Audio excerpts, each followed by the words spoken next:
Xotiningni taroziga chiqarasan, tarozida qancha yuk bossa o'shancha tillo berasansa kim uylanardi? Kim xotinlik bo'la olardi? Qani?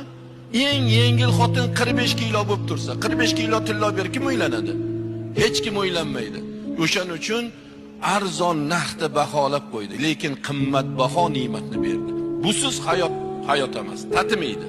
Xotiningiz olgan kuningizdan boshlab uyingizda tekin qorovul, xotiningiz olgan kuningizdan boshlab tekin oshpaz, xotiningiz olgan kuningizdan boshlab tayyor sipiriqchi, xotiningiz olgan kuningizdan boshlab tayyor bolalarni tarbiyachisi, kirlaringizni yuvib beradigan, oq yuvib oq taraydigan.